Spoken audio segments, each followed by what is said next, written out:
And welcome back. For more on the historic indictment of former President Donald Trump, we now turn to someone who chose not to seek the Republican nomination in 2024.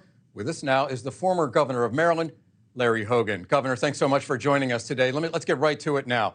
Many Republicans currently in office, or those actually running for office, including for the Republican nomination, are calling this a witch hunt. They're calling it a double standard. They say that President Biden also has classified documents. There's a special prosecutor for him as well. What do you say? Well, I say we shouldn't rush to judgment, and that we've got to take a look at the facts. And I'm a little concerned that Republicans are just automatically going in that direction and saying, basically refusing to look at the substance of the case. And sometimes some of our friends on the other side of the aisle are just rushing to say that, he's guilty of all these charges. And look, these are serious charges that need to be looked into, and we've got to get to the facts.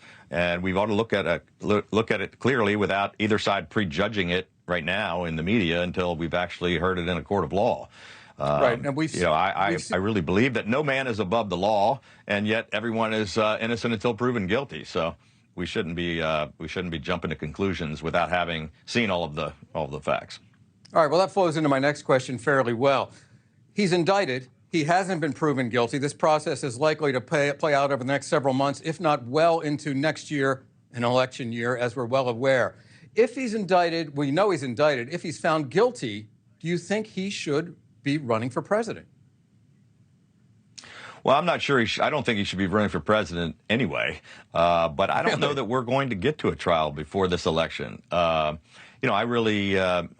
think the way we've seen the court cases, I'm not a lawyer, but I've never seen too many things move that quickly. And I would imagine it's the likelihood of him being indicted on multiple charges and perhaps even additional charges in the future with some of the other cases. And yet we haven't reached a conclusion, and he hasn't been found guilty. And I think it's just really unfortunate, but it could cause a lot of, we don't know what the impacts are going to be on this election. I mean, we saw the indictments in New York. Trump's numbers went way up. I don't know what this is going to do, but it's possible that could happen again with his base really feeling as if he's being unfairly targeted. And we don't know if that's the case or not. Okay, I got to follow up on that. You don't think he should be running for president to begin with. Why?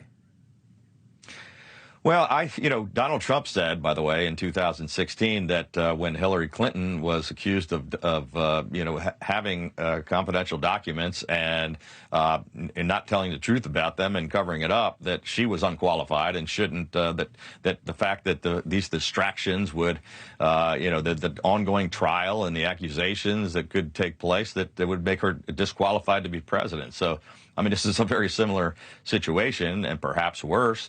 But I'm just not a Trump fan, and one of my main focuses has been trying to move the party away from Donald Trump because I'm tired of losing elections. And, I want to get back to a more hopeful, positive vision for America. Well, you mentioned that the president's base within the Republican Party is very strong, and obviously, as he has pointed out frequently, he's leading in the polls now, the horse race polls. Granted, it's early, but he's still very much ahead. Yeah. He's been impeached twice. He's been indicted now twice, once in New York court, now in federal court. There are a number of other charges, we don't need to enumerate them, that have accumulated over the years against President Trump, and yet he's still leading the polls. At what point, if ever, does this stuff start to erode his hold on the Republican Party? Well, it's a great question, and I'm not sure I have the answer to it. I had predicted that by now we would have seen more of an erosion, and I'm somewhat surprised that he's still as strong as he is. Prior to the indictment in New York, he had dropped down into the 30s, and it was a very close race between he and the second place guy, Ron DeSantis. And then when the indictments came out, he shot back up to 50. And of course, DeSantis had some pretty big missteps, and he dropped considerably. So all those people that were taking a look at options went right back to Trump. Look, this is 50% of the likely primary voters.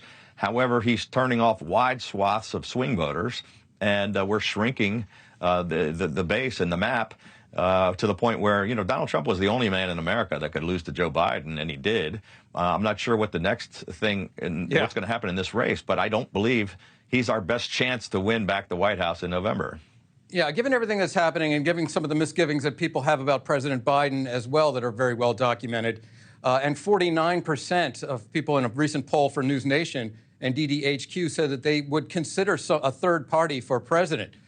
What do you think the chances are now of a third party candidate emerging and really getting traction in this race as we head into the summer?